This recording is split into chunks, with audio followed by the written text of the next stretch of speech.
Welcome back to Popcorn and Champagne, where glamour, lifestyle, and infotainment lives from Tiff and Toni's perspective.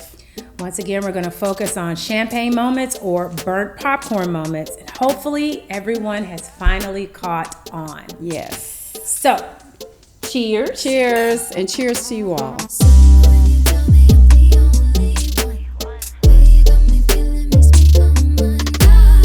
So, welcome back. Welcome back. We did our first week. Welcome back. Yes. Tiffany, the response we got. Oh my God, y'all. Like, I cannot thank everyone for just all your feedback, the good and the bad, because we are The bad is only going to make us better. That's right. Right? And we are taking everything, all your comments, so please keep those going. Yes, please. I had a great conversation this afternoon about some of the things that we could do differently. And it was in such love. Yeah. In such love. Everybody wants to see this thing grow, and we just appreciate everybody's positive feedback. It's been wonderful. So please make sure that you like, share, and subscribe to our YouTube channel. Please. And it is Popcorn and Champagne. We are begging you to please like and subscribe because we love what we're doing, and we got great content to talk about. And we're on all streaming. All of the platforms that you get your podcasts. Yes. Wherever you get your podcasts. So definitely check us out. So, okay. So hold on. Let me just tell y'all. We got some hot, buttery popcorn news to share today. And it's so crazy because you just got a text from somebody, right? I did. That says, I can't wait to hear what y'all got to say about this. Yes. Go And you for know it. who you are. Ooh. So Todd and Julie Chrisley.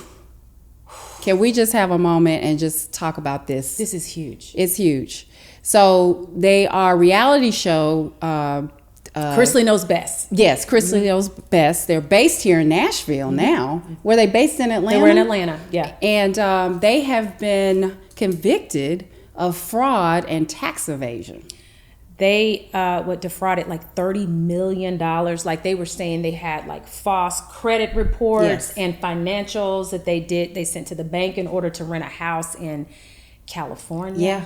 I mean, this is bad. I know, and it's so bad. I love Todd and Julie. Like I'm a very good advocate of that show. Yes. I like that's appointment television for me. I agree. So I agree. But they've messed up. And their attorney is involved as well. Yeah, he's involved too. And they're supposed to maybe get 30 years, and that might be a piece. They're to be sentenced on October 6th. Wow. But the crazy thing is they tried to file for bankruptcy before the trial.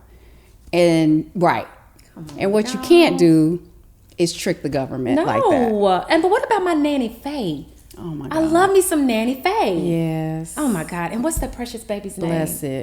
Chloe. She's so beautiful. She's beautiful. She's gorgeous. But get this. Season premiere is still scheduled for season 9. The season premiere is supposed to be June 23rd on USA. And they're still airing per the Hollywood Reporter that I saw. And I get it. And they're going to do it because they're going to get the ratings. Listen, you know I understand all about that. So I totally get it. But then also, Todd also has a reality show that's going to be called Love Limo. And I don't know if that's still going to be airing or not. But that's about some speed dating. But I know. I hate that. It's really, really bad. That's like some really bad, burnt, stale, champagne, burnt, awful, horrible popcorn. Yeah, no, it's a burnt popcorn moment. It's unfortunate. Really bad. Yeah. I hate that. That's horrible. That's horrible. So last week I told you all about. I keep going in and out. Yes, you do. I go in and out. It's Tiffany okay. didn't want to talk about this. She was okay, over really? this. You were over this week. Well, you were over it. Okay. Indulge us. All right. So you guys know the Queen's 70th Jubilee was this past weekend, right? So a few things that I'd like to point out that I thought were very interesting. Meghan and Harry were booed. Yeah. They were booed. It was one of the events that they went to. Meghan was sharp. Yeah. She looked so good. She looked beautiful. But they did get booed. And there were some people that was cheering for them or whatever. Yeah. But also in the church where they were, they're the Sussex. Yes. And then William and Kate are the Cambridge. Yes. So they had William and Kate on the first row on the right side. Yeah. They had Harry and Meghan left side. Isolated. Yeah. Yeah. Like with general population. It's sad because all he wants to do is celebrate his grandmother. He does. But he should have that right. It's so political. It is. And they will never win that. I mean, the thing that he did was almost like a dishonorable discharge from the military. Like, it's the worst thing you could do. Right. And see, they can't understand it because that's all they know. Right. You know, and he was such a free spirit like Diana. He was able to experience the other part of life outside of the royal duties. And so people don't like it. But I will tell you this. I did see a picture of Harry. First off, the royals are upset because they paid a $200,000 jet to fly back to Los Angeles. But they had to get home. They had to get home. And they had to get, but exactly, I agree. Hey, I agree. I'm mad about Harry, honey, so they had to fly in style. So. I am team Meghan and team Harry. I totally get it. But there was a picture of him coming from the airport. He looked in distress. And I say to myself, he looked in distress because he was tired. He was jet lagged and all of that. But a lot of people are picking up on it like, man, you know, he just really looked like he was in a bad shape. Well, can you imagine? I mean, it's your family. It's stressful for him to go home. Yeah, it is. All eyes on him and Meghan, so it's unfortunate. Yeah.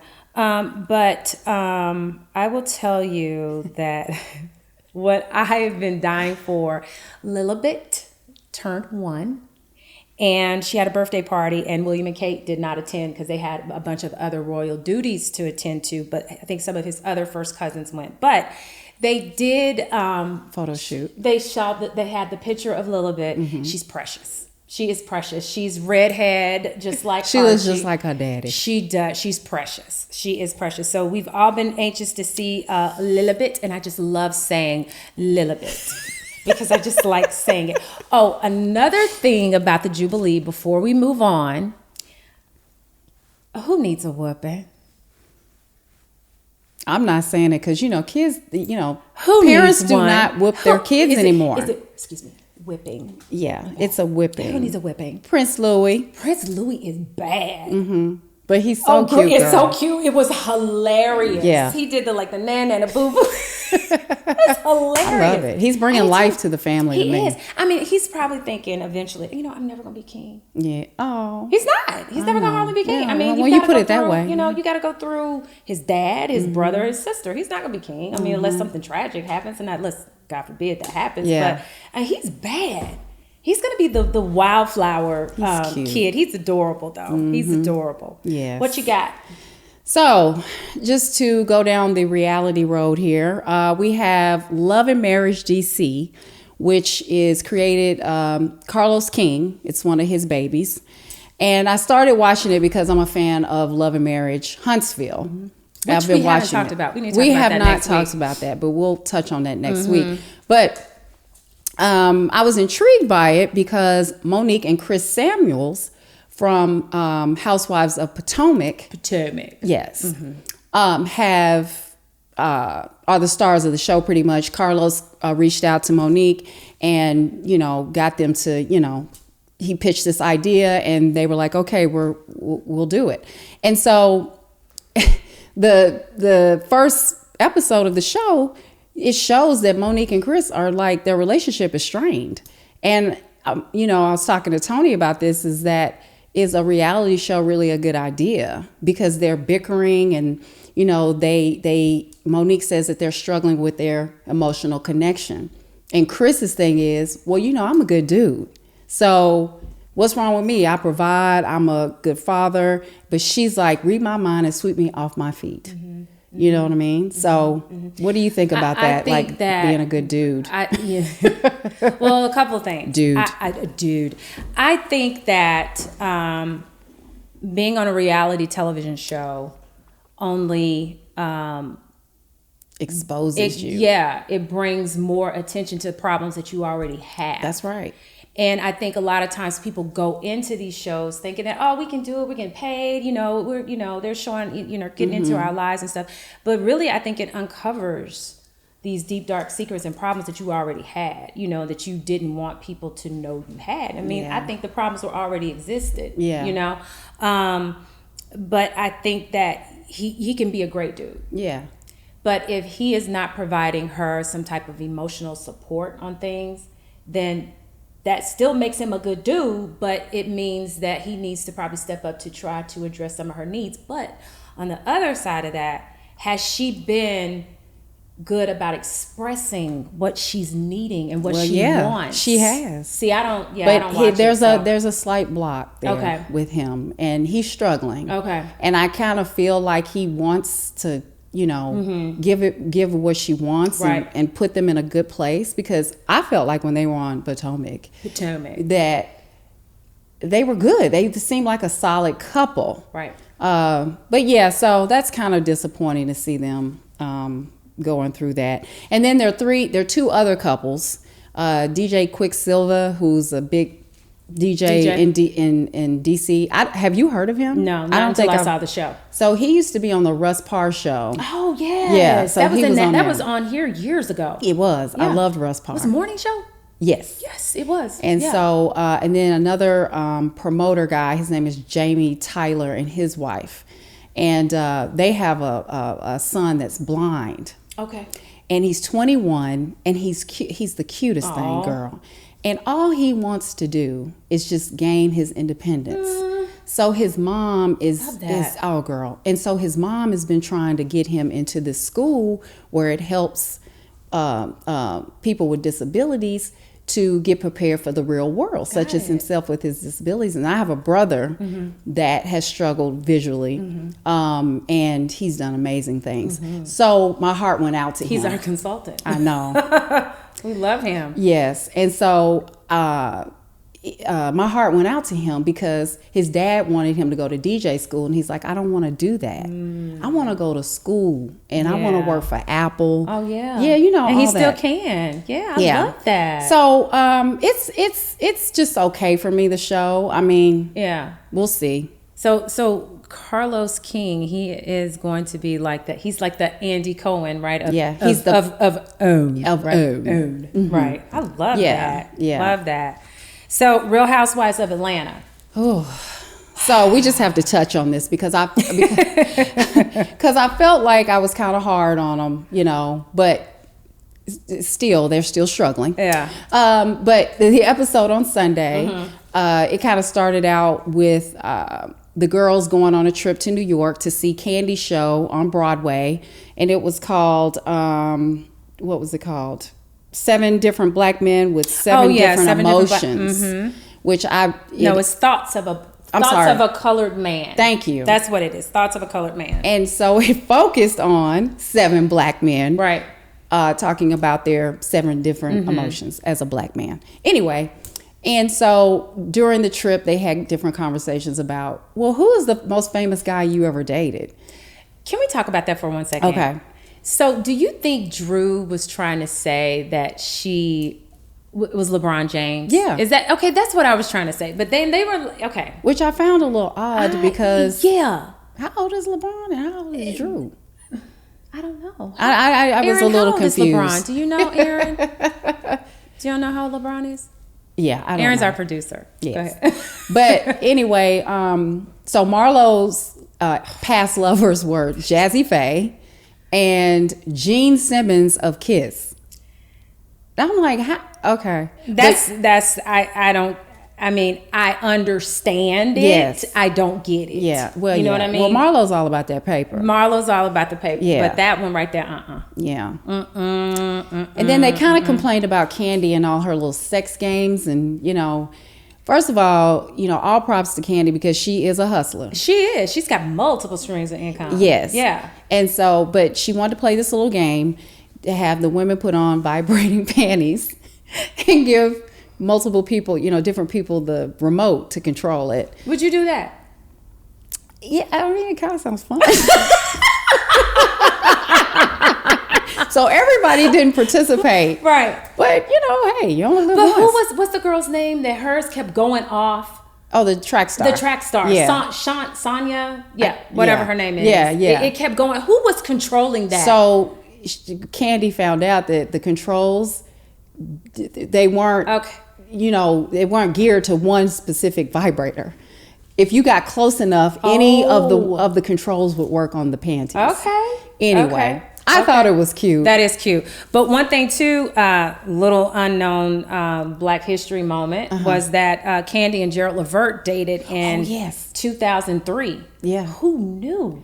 Well, I kind of remember that. When she said that, I kind of remembered that. Yeah, I don't remember that. Mm-hmm. And she said that she had they had music together. Yeah, that's never been released. Yeah, and then she said that she'll never release it. Yeah, I guess so. Yeah. Wow. Okay, so let's just talk real quick about Marlo is hilarious to me.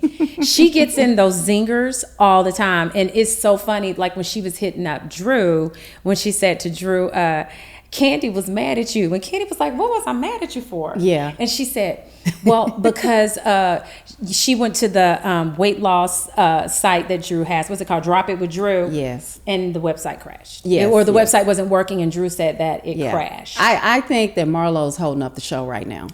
As much as it can be held. I agree. But she's hilarious. Hilarious. I love her. She gets in those one dingers. Drop It with Drew. What you think about it? A mess. I just think Drew is, I love her, but Do you? Well, you know what I mean. You like her. Yeah. Yeah, you like her. Yeah. But she's a hot mess. She is. Her and the husband, it's just all wrong. And the husband is so fame hungry. You could tell they're going about it the whole he's wrong always like, way. What you laughing at? What's so funny? Well, all right then. But they're going about it the wrong way. So Drop It with Drew is this weight loss thing that she has, right? That she's trying to get people to sign up for. And but she had a mommy makeover. I'm not opposed to a mommy makeover. Yeah. But go ahead. But they were kind of But that is kind of false advertisement. That's what they were kind of messing with her. They were always picking with her. But it seems like she's always explaining herself. She is. And it's a lot for me. Yeah. It is. It's a lot. Yeah. What about Sheree? So Sheree, I kind of was taken aback a little bit because she's still talking about She by Sheree. She's been talking about this since the first season. We've not seen anything. No. And, I kind of want her to win, but then she's dating this guy who's a convicted felon. Tyrone. You better call Tyrone. And it's just not working. He didn't answer. No, right. You know what I'm saying? Yeah. Would you date a convicted felon? I think it depends on the crime. I think it would depend on the crime. Yeah. He definitely would have had to done the time. And, and repented and righted his wrongs. Yeah, but I'm not gonna, I'm not gonna date a serial killer. No, absolutely not. Yeah. No, but it depends on the crime. I don't know. I don't know. I don't know about that. So, but apparently Sheree waited on him because I guess he can only travel 90 miles or 100 miles. Yes. Because he still has an ankle bracelet. He's on house arrest. He's on house arrest. So he could only travel so many miles, right? To where is it 100 miles? It's 100 miles. Under 100 miles. Under 100 miles. Yes. And I think she was 90 something, right? Yes. And so he was supposed to meet her for dinner in Philly. She traveled all the way from New York to Philly, and she waited for 2 hours, and he never showed. Where was he? Well, Kandi said he was at his other woman's house, but we'll see. Yeah, we'll see. They just kind of left it where she was at the restaurant. We did talk about last week how we didn't know how we were feeling about Atlanta. Was this week better for you? Not really. It was a slight improvement, but but no, it's still a little burnt. It's burnt. Yeah, it's burnt. Is it burnt? Is it burnt popcorn and stale champagne? No, just the burnt popcorn. Okay, so documentary recap. Our Father on Netflix. Our Father on Netflix, again, we told you all that it is anything that we discuss is a spoiler alert, but we also want to make sure that you check out certain shows that that you may not have seen. Whew. Yeah. Our Father is deep. Yeah. It is Dr. Klein. He was a fertility doctor. In Indianapolis. And he was inseminating dozens of women with his own sperm without their knowledge from 1979 to 1986. And so what busted him, what happened was this girl, Jacobia Ballard. She took a DNA test, Ancestry.com or whatever it is that, they do. And she found out she had multiple half siblings. Yeah. She kept digging a little bit deeper and found out about Dr. Klein and that she was one of 90 and counting. Yeah. 90 They're still counting. Children. They're at 94 at the end of the documentary. It was 94. That's disgusting. I know. That's disgusting.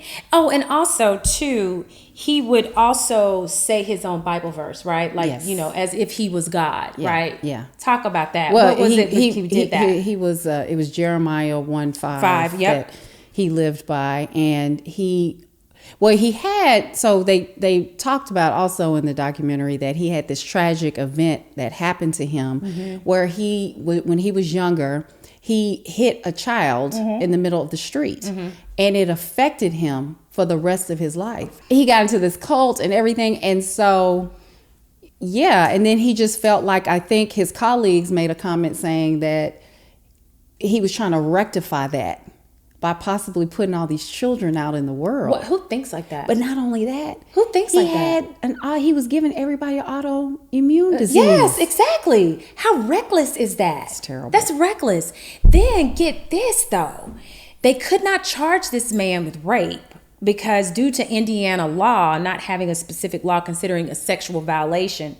But in 2016, he was charged with 2 counts of felony obstruction of justice for lying to Attorney General's office about using his sperm on only 2 victims.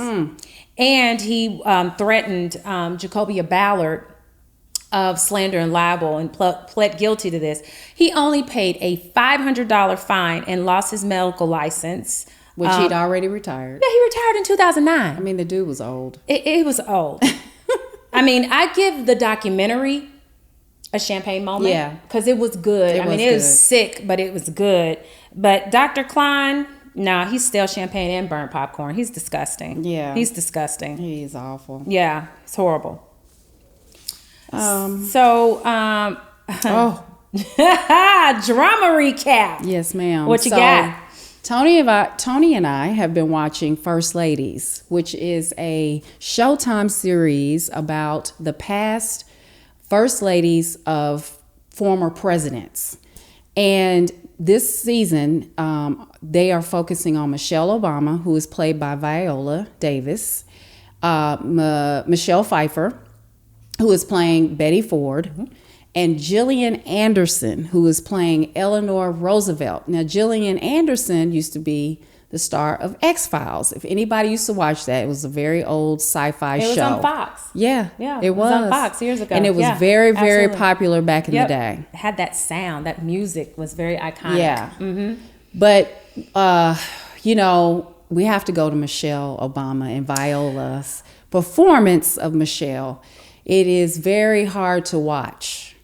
Now, Viola is a very respected, well-versed actress. Like, she's one of my favorites. She owns her craft. Yeah. She's honed in on it. She's mastered her craft. But I don't know, as my grandmother used to say, I don't know what in the Sam Hill is going on right now. Because this woman's facial mouth, it's the mouth. Yeah. She's projecting like Michelle Obama. She sounds like her a little bit. Yes, that's what it is. That's exactly what it is. And they put this prosthetic in her mouth and it's making it protrude more. Yeah. And it's almost like it's insulting to Michelle. I agree a little bit with that. I do agree with that. And she's doing, it's distracting. It is a lot. It's a lot. But I will say that O.T. Fagbingley, who is playing Barack Obama, is really good. Oh, he's killing it. He is killing it. He is one of the main characters in Handmaid's Tale. And when is that coming out? Speaking of Handmaid's Tale, I don't know. We have to check on that one because that's my all-time. Oh, to me, that's the best show on TV ever. He is killing it with Barack Obama. Yeah. I mean, his whole cadence of his voice, his whole the movements, everything. The way, he the forced stutter that Barack that he does. It's perfect. It is dead on. I love it. It is dead on. I will tell you this, Michelle Pfeiffer's killing it as Betty Ford. She is. She's killing it as Betty Ford. Very, very authentic. I mean, Michelle kills it at everything she does, though. Yeah. But, we were talking that, we didn't know much about Gerald Ford. Like, the first president that we remember was Jimmy Carter, right? And who knew that she was such a champion in women's rights. Yeah. I mean, she was really a champion in women's rights. And then you had Dick Cheney and Donald Rumsfeld really trying to silence her, and she wasn't easily silenced, And then it gives you an insight on, her alcoholism. Yeah. And where that stemmed from. Right. Right. A lot of things that she went through. I mean, she's really a strong woman. I did, like you said, I didn't know much about Betty Ford. I just knew about the Betty Ford Clinic and, the rehab center she created. But I've learned so much about her, and she's so much more than that. I agree. And then Eleanor Roosevelt, wow. So her lesbian life. Yeah. I saw a documentary on the Roosevelts years ago, and it was a struggle to get through. I did get through it, but it was hard. It wasn't really good. It wasn't well produced, but I committed to, because I commit to documentaries. It's the drama stuff sometimes I don't commit to. Right. But there were rumors that she had a lesbian love affair for years. And, it's two little known facts. She married her cousin. Yes. They were cousins. Distant cousins. But her last name was Roosevelt. It was. So, and her uncle was Teddy. Right. Her uncle, yep. Yeah. Who was president of the United States. And another little known history fact is, some people may not know, that she's a member of Alpha Kappa Alpha Sorority Incorporated.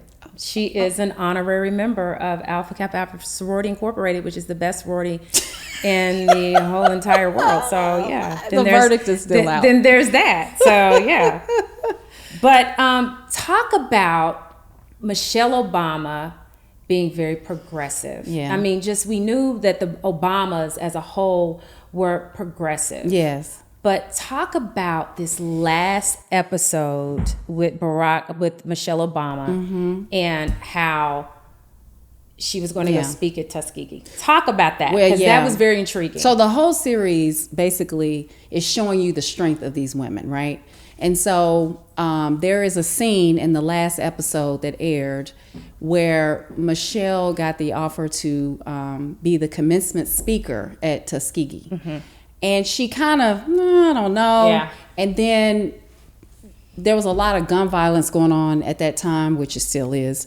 But a lot of black men were being murdered in the streets. And she was like, you know what? It's time, Yeah. And so she called her friend that worked for Tuskegee and said, I'm going to do it. And she's like, really? She's like, yes, I'm doing it. Yeah. So it gets back to the Oval Office. Barack comes in, and he basically, and this is a spoiler alert, sorry. Everything we say is, so.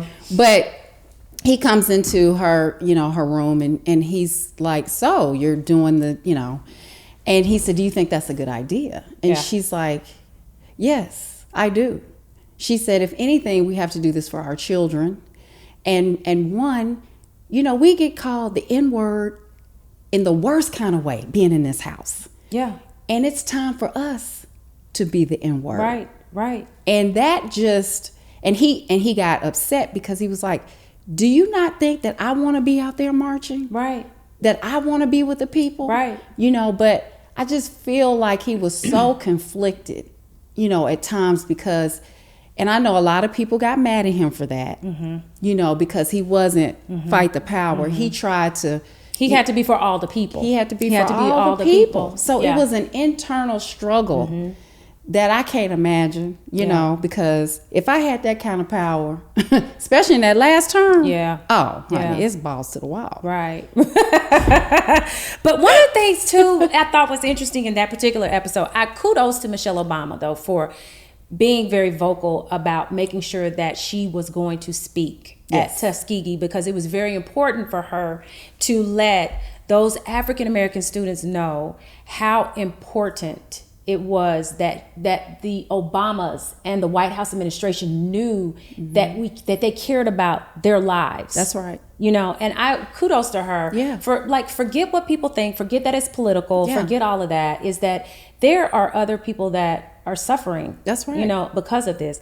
But one thing too about Michelle Obama, which I think a lot of African Americans have had happen to them at one point in time in their lives, is when on the episode she had gone to, I guess, her guidance counselor to talk about going to Princeton and then going to Harvard, and how the guidance counselor was like, you know, she's showing her all these good grades she's got, all this community service that she's done. She's top of her class. Yeah. Yeah. I mean, she showed her report card. She showed her everything. Well, and she told her, well, here's some local colleges I think you should look at. She did not, you know, she was trying to purposely, you know, she devalued her. Totally. And that has happened to so many African American people that probably some don't even really want to discuss it, that it's happened to them. I mean, I can tell you how many times I have seen and heard something like that. It's disgusting. Yeah. And you're dimming my light. You know what I mean? That's right. You don't, I know what my potential is. But I think I do. Michelle thought she did, you know. And then for her to tell her, you know, well, here's some community colleges that you can go to. Shame on her for that. But she proved them all wrong. Absolutely, she did. And you have to also kind of sympathize, you understand that, you know, Michelle came from a different world than Barack. She did. And she's a black woman. That's true. And it was just a different type of journey for her. There's no telling what's also happened to him too. That he he definitely had his trials and tribulations. But you know, I mean, you think about Malcolm X, that happened to him. You know, it's so many people that's happened to. But I admire her story. I really do too. So it's a good series. You guys should check it out. And I also think that it's gonna be a second season. Yeah, they're gonna bring some more first ladies. Different first ladies. Yeah, definitely. It's a good show. It's a champagne moment for me. Definitely a champagne moment. And kudos to Michelle Obama for speaking at Tuskegee. What you watching? What you got? Well, what's coming out? We got a new Jurassic World, Dominion, and it premieres June 10th. Okay. And a lot of the original cast is going to be in this one. I'm a fan of the franchise. Okay. So you guys should go check it out. I think especially on the big screen, because you have all the dinosaurs and all that good stuff. But yeah, that's one of my favorites. I'm watching Staircase. I am too. Yeah. Well, I'm not watching the docu-series. I watched the... so we watched the docu... No, you saw the docu-series on HBO Max, right? Yeah, the limited series. The limited series on HBO Max. And then it's also one on Netflix. Yeah, that's the actual documentary. The actual documentary. So, you know, this is about Michael Peterson, who found his wife, Kathleen Peterson, in a pool of blood from hitting her head in a narrow staircase. I mean, and the amount of gore and blood just from bumping her head. Oh, they had all kinds of scenarios that an owl attacked her. But not to talk, I mean, this is a spoiler alert. Another person in his previous life was killed the same way. Right. Another woman that he was involved with. So that's one to watch. That's going to be coming up on, that's actually on Netflix now. And then also Staircase, the limited series, which is a drama. Yeah. I think that's Colin. Who is that that's playing that? Colin. Now, I don't know. I can't remember his name. All right, my bad. It's not bad. Colin. It's It is. Is it Colin Firth? Yes. Yeah. That's who it is. And, that's who's playing. And my girl Colette. Yeah, Toni Collette. She's got a dope name. Yeah. Toni Collette. So yes. But no, it's a really, really good series. Yeah, it is. It's really good. I really did. I really did enjoy that particular thing. Can we just talk about real quick about Lori Harvey? Oh my gosh. And Michael B. Jordan? Yes. What do you think happened? So it's out now that they broke up. What do you think? What's going to happen to the world now? I just wonder, like, what she really is like. Meaning, she's so pretty. She's beautiful. But does she have depth? And That's a good I don't wanna be That's like a good that. question. But I'm just going off of her post, and That's a good question. I don't know. She just That's a posts very things good in question. like outfits and stuff. I like, what is she about? Yeah, so it almost as if she doesn't have much substance. Because Does she have substance? That's what I'm saying. Yeah. Like, I don't want her to be thirsty. Right. Which I don't think she has to be. No, she doesn't have to be thirsty. But okay, but Steve Harvey said this was going to happen. He did? Yeah, I mean, and he was like, this is going to happen. You know, it's going to happen. Basically is what he said. And he recently came out and was like, you know what? He likes Michael B. Jordan, but he is team Lord. Yeah. So, I mean, he claims they her hung in there. That was a long time. They were dating over a year. Oh, in Hollywood terms, that's 5-6 years. I know. Yeah. I was rooting for them. Yeah. I really like them. Yeah. Well, this has been amazing. This was good. So we're going to wrap it up. But thank you guys for joining Popcorn and Champagne. Please follow us on Instagram, and our handle is popcorn_champagne. And you can listen to us wherever you get your podcasts. Yes. And so please subscribe on YouTube, like and comment. And I'm telling you, please, you guys, most of you know how to reach me. And let us know. Look at Sparty. Sparty's in the pic. What you think, and give us feedback. Yeah, because we need that. So yeah, we appreciate you. All the great feedback. We love it. And make sure, Kris Jenner, give us a call. Call us. Andy Cohen, can we be behind the bar? Thanks, everybody. All right. Bye. Cheers. Won't you just take me there with you? Swimming in a bath full of diamonds, got nothing to lose.